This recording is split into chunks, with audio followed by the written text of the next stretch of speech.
Hello there, everyone, and welcome to the Monday Start Club. We're helping you with all the tools that you need to succeed in life. Subscribe now and join the club. South Park released an episode that parodies the life of Prince Harry and Meghan Markle with a very fitting title, The Worldwide Privacy Tour. Over the past 3 years or so, I feel that I have had to witness a total display of cognitive dissonance and a complete lack of self-awareness from these two. And the best I can describe my feeling is in this video from the GMA interview with Michael Strahan. Now just look at the complete utter disbelief on Michael Strahan's face, and he usually does a pretty good job at staying neutral. South Park has this magnificent ability to give language to the expression of counterculture, and in this particular episode, I felt they did a great job of highlighting the nuances of this whole Megxit situation.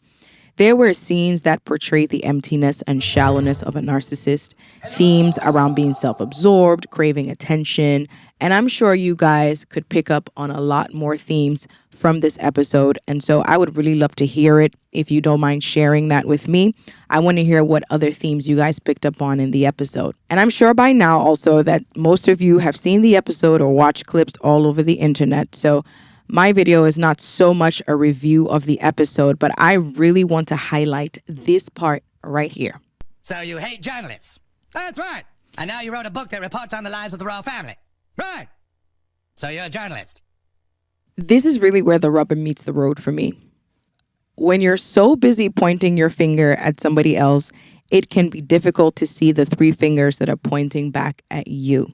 So today I want to share a bit on self-awareness versus ego.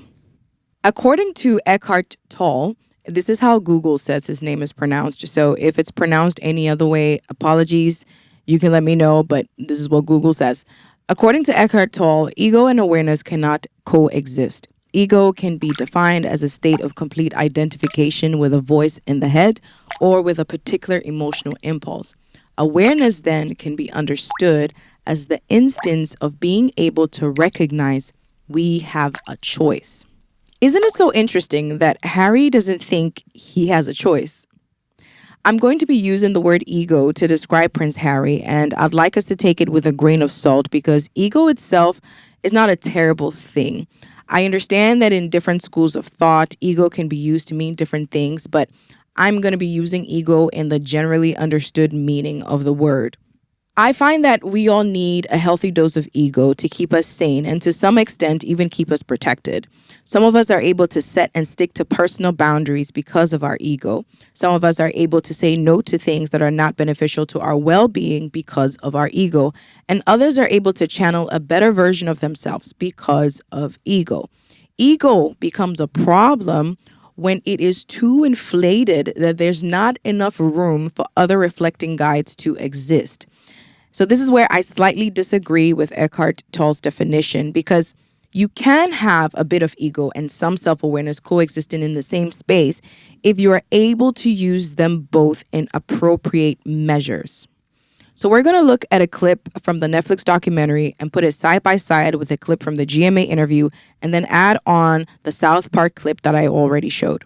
When someone who's marrying in, who should be a supporting act, is then stealing the limelight or is doing the job better than the person who was born to do this, that upsets people. It shifts the balance. There are going to be people who say, why don't they either be in or get out? Because if you get out, there's no hypocrisy. I can't ever get out. So you hate journalists? That's right. And now you wrote a book that reports on the lives of the royal family. Right. So you're a journalist. This right here is a picture of someone whose ego is so overinflated that he cannot see himself. He only sees the version of himself in his head. He is basically Tolle's definition, where he completely identifies with a version of voice in his head that he cannot see other reasons or other schools of thought. Is that version the reality? No. When ego is managed properly, it gives way to a healthy dose of self-awareness, which I believe ultimately becomes what we know as a high self-esteem. Ever met a person who was so confident, but their sense of self wasn't annoying, but rather being around them inadvertently gave you permission to be confident as well?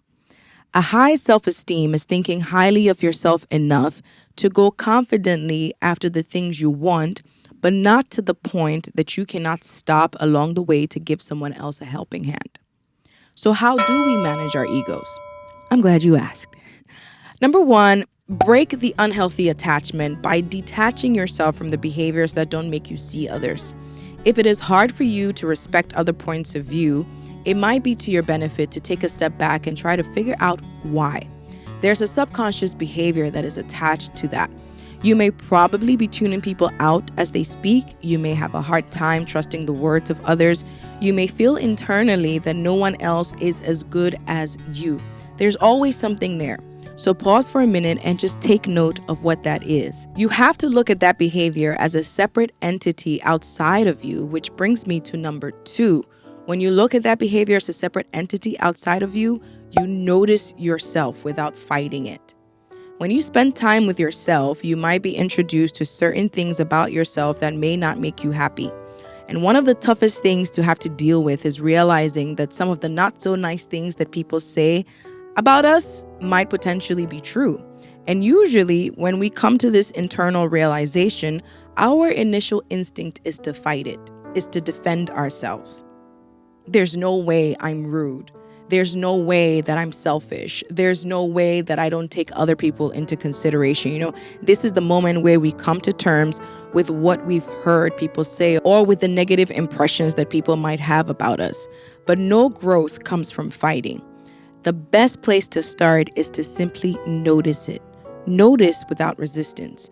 And this will eventually lead to acceptance.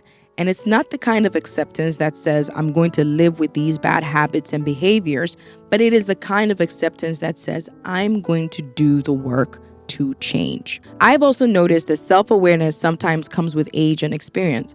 When life gives you a piece of humble pie, you get aware of yourself real quick, really quickly. Humble pie is the true equalizer because when you have been through some stuff, it is so much easier to see yourself in others. As at now, it has been reported that Harry and Meghan are lawyering up to sue South Park over this episode.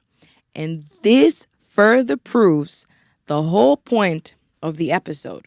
The South Park episode is an opportunity to see themselves through the eyes of the characters that are played in the episode. But even that is something that they cannot see because of overinflated egos. I do enjoy the shared learning that we have in the comments, and I very much look forward to reading your thoughts and contribution. All right, guys, thank you so much for watching this video. This is Monday Start Club, and we're helping you with all the tools that you need to succeed in life.